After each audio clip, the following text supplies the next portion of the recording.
বাংলাদেশের মুক্তিযুদ্ধের ইতিহাস তো জামাতের আমিরের থেকে কেউ জানতে চায় না। কি অর্জন করতে চাচ্ছে সেটার উত্তর তোমরা দিতে পারবেন।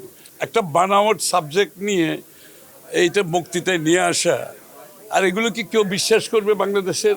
না, আমরা ঠিক আছে, আমরা আনন্দিত যে জামাতের আমির মুক্তিযুদ্ধ সম্বন্ধে এত জ্ঞান রাখে, সেটা আগে তো জানতাম না। ওনার যে এত জ্ঞান মুক্তিযুদ্ধ সম্বন্ধে, এখন স্বাধীন মুক্তিযুদ্ধের ঘোষণা কে দিয়েছেন, কিভাবে দিয়েছেন, ওনার জ্ঞানের পরিধি দেখে আমরা খুশি হয়েছি। আশা করি উনি আরও কিছু বলবেন আমাদেরকে। মুক্তিযুদ্ধে আর কি কি হয়েছিল ওগুলো তো বলতে পারেন, তাই না? আরও মুক্তিযুদ্ধে কি কি হয়েছিল সেটাও তো বলা দরকার। আর জিয়া রহমান সাহেবকে বিতর্কিত করে কি ওনাদের কি মানে কি করতে কি ওনারা কি অর্জন করতে চাচ্ছে সেটার উত্তর তোমরা দিতে পারবেন।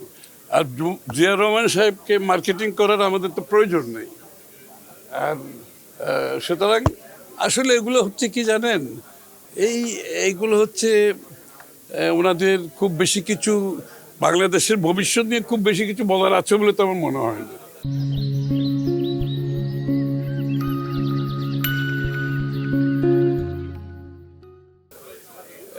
তাদের আমরা তো জানতে চাচ্ছি তাদের প্রোগ্রাম কি। বাংলাদেশের মানুষ জানতে চাচ্ছে আপনার আগামী দিনের প্রোগ্রামটা কি, বাংলাদেশের মানুষের জন্য আপনি কি করবেন।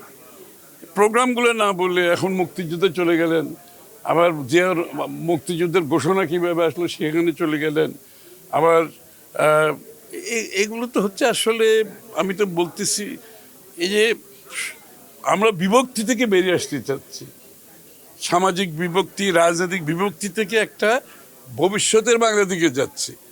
তো এইগুলো তো মনে হয় আরও বেশি বিভক্তি সৃষ্টি করার জন্য নতুন নতুন সাবজেক্ট বিষয় সামনে নিয়ে আসা, তাই না? যদিও এর কোনো সত্যতা নেই, একেবারেই কোনো সত্যতা নেই।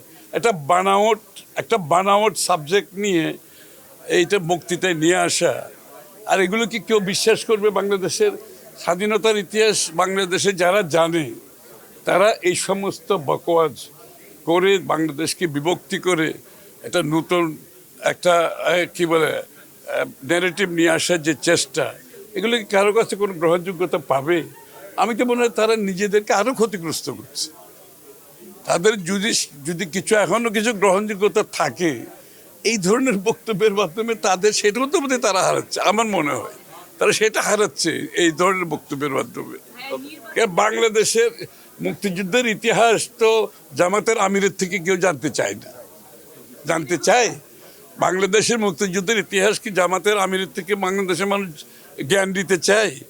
সুতরাং এ বিষয়ে তো তারা নিজেদেরকে মনে হয় যদি কোনো গ্রহণযোগ্যতা এখনো কিছু থেকে থাকে, এই ধরনের বক্তব্যের মাধ্যমে সেটাও তো চলে যাবে।